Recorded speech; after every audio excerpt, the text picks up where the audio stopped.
देवराजसेव्यमानपावनाङ्घ्रिपङ्कजं व्यालयज्ञसूत्रमिन्दुशेखरं कृपाकरं नारदादियोगिवृन्दवन्दितं दिगम्बरं काशिकापुरादिनादकालभैरवं भजे भानुकोटिभास्वरं भवाप्तितारकं परं नीलकण्ठमीप्सितार्थदायकं त्रिलोचनं कालकालमम्बुजाक्षमक्षशूलमक्षरं काशिकापुरादिनादकालभैरवं भजे शूलटङ्कपाशदण्डपाणिमादिकारणं श्यामकायमादिदेवमक्षरं निरामयं भीमविक्रमं प्रभुं विचित्रताण्डवप्रियं काशिकापुरादिनादकालभैरवं भजे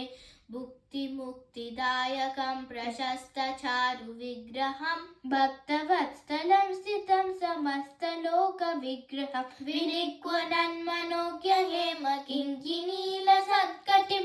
काशिकापुरादिनादकालभैरवं भजे धर्मसेतुपालकं त्वधर्ममार्गनाशनं कर्मपाशमोचकं सुशर्मदायकं विभुं स्वर्णवर्णकेशपाशशोभिताङ्गमण्डलं काशिकापुरादिनादकालभैरवं भजे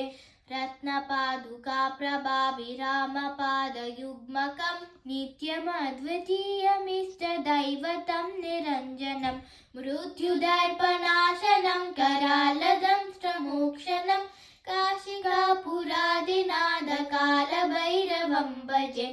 अट्टहासभिन्नपद्मजाण्डकोशसंस्कृतिं दृष्टिपापनष्टपाटजालमुग्रशासनम् अष्टसिद्धिदायकं कपालमालिकाधरं काशिकापुरादिनादकालभैरवं भजे भूतसङ्गनायकं विशालकीर्तिदायकं काशीवासलोकपुण्यपापशोधकं विभुं नीतिमार्गकोविदं पुरातनं जगत्पतिं काशिकापुरादिनादकालभैरवं भजे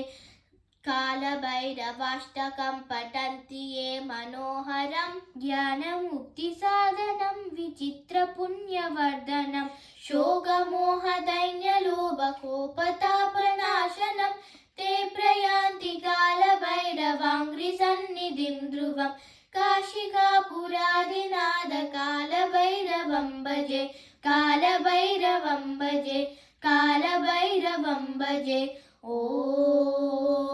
नमः शिवाय।